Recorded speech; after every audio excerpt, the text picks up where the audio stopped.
कभी मौका मिला ना तो ये जिंदगी तुम पे वार दूंगा मैं। तेरे नाल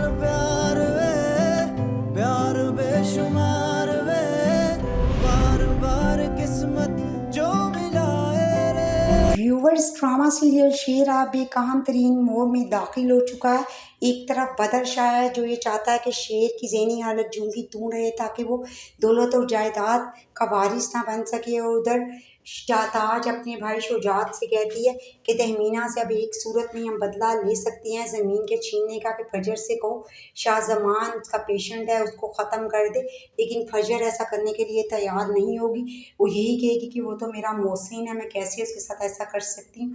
उधर तहमीना भी अब जान चुकी है कि बदर शाह मेरी बेटे की जान का दुश्मन है, इसलिए अब वो अपने काबिल भरोसा मुलाजिम से कहती है कि तुम्हें मेरे बेटे को बाहिफाजत बदर शाह की नज़रों से बचाकर फरार कराना होगा। वो कहता है कि बिल्कुल ऐसा ही होगा, और वो डॉक्टर फजर से फ़ोन पर इंस्ट्रक्शंस ले लेता है कि मुझे क्या करना है। फजर बताती है कि एक तो आपको सिक्योरिटी कैमरास वीक कर देने हैं ताकि कुछ नज़र ना आए, दूसरे मेरी गाड़ी बाइक खड़ी होगी वाइट, उसकी टिक्की खुली होगी, उसमें आपने शेर को बिठाना है और आप अजाइलम का बैक डोर भी खुला रखेंगे। और वो ऐसा ही करता है, सिक्योरिटी कैमरास की केबल को काट देता है। और फजर जब शेर को चेक करने के लिए जाती है तो वो उसको कहती है कि यही सही वक्त है, अब तुम्हें यहाँ से भागना होगा क्योंकि सिक्योरिटी कैमरास को ऑफ कर दिया गया है और तुम्हें इस बैक डोर से बाहर निकलना होगा।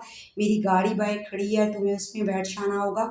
और शेर ऐसा ही करता है, वॉचमैन उसे बाहिफाजत गेट से बाहर निकाल देता है और वो जाकर उस कार में की डिग्गी में बैठ जाता है और राजस्थान वो कार लेकर बाहिफाजत वहाँ से निकल जाता है। इस तरह शेर अजाइलम से फरार होने में कामयाब हो जाता है। और जब सिक्योरिटी कैमरास में कुछ नज़र नहीं आ रहा होता तो हॉस्पिटल में हलचल मच जाती है और सब शेर को ढूंढना शुरू करते हैं। और डॉक्टर रंगून वाला भी बदर शाह को बुलाकर बता देता है और बदर शाह डॉक्टर रंगून वाला पर बरस पड़ता है कि इतने पैसे तुम्हें दिए और तुम सिक्योरिटी तक भी मुहैया ना कर सके प्रॉपर। और उधर तहमीना को जब पता चलता है तो उनके सामने प्रिटेंड करती है कि आपने ये क्या किया, मेरा बेटा पता नहीं कहाँ चला गया होगा, उसको ढूंढो। वो ये ऐसा इसलिए करती है कि इनको शक ना हो कि मैं इसमें इन्वॉल्व हूँ। तो शेर अब बाहिफाजत उस मुकाम तक पहुँच जाता है जो तहमीना ने राजदान को बता दिया था। अब शेर का हुलिया दुरुस्त किया जाता है, उसकी शेप बनाई जाती है और कपड़े वगैरह चेंज करवा दिए जाते हैं। जब फजर आती है उसको चेक करने के लिए तो वो देखकर हैरान रह जाती है कि शेर तो बिल्कुल बदल ही गया है। उधर शेर की तबीयत उसी वक्त बिगड़ने लगती है और फजर आगे बढ़कर उसको पकड़ लेती है और वो फजर का हाथ थाम लेता है और कहता है कि मैं ज़िंदगी भर जो है वो तुम्हारा कर्जदार हो गया हूँ ज़िंदगी भर के लिए, और अब मेरी ज़िंदगी ने मुझे मोहलत दी तो मैं अपनी जान तक भी तुमसे मारने पर गुरेज नहीं करूँगा। और फजर का हाथ मुसलसल थामे रखता है। फजर जब घर आती है तो उसे महसूस होता है कि मेरे दिल में भी शेर के लिए फीलिंग्स हैं, तो वो महसूस कर रही होती है कि शेर भी मुझ पर इतना ट्रस्ट करता है। उधर फजर के घर वाले जो हैं वो खुश हो रहे होते हैं कि अच्छा हुआ कि दुश्मनों से बदला लेने का यही हमारा बेहतरीन मौका है कि हम खुशी मनाएं शेर के भाग जाने पर, क्योंकि इस वक्त उनके तो दिलो दिमाग पर अंगारे लौट रहे होंगे।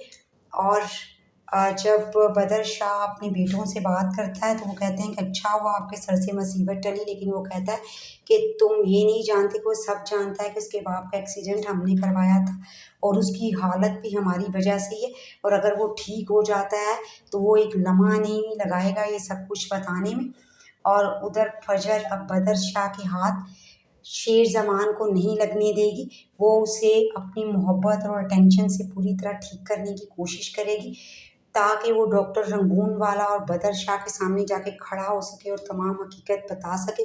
उधर तहमीना भी उनके सामने यही नाटक करती रहेगी कि मेरे शेर को किसी तरह से ढूंढ कर लाओ। और फजर की मोहब्बत और अटेंशन से दिन ब दिन शेर तेज़ी से ठीक होता चला जाएगा और शेर की मोहब्बत भी फजर के लिए बढ़ती जाएगी। और अब रिदा की ये प्रेडिक्शन सही साबित होगी कि वो दोनों एक दूसरे के लिए बने। उसका किरदार तो बस यही था। वीडियो पसंद आई हो तो लाइक शेयर सब्सक्राइब करें।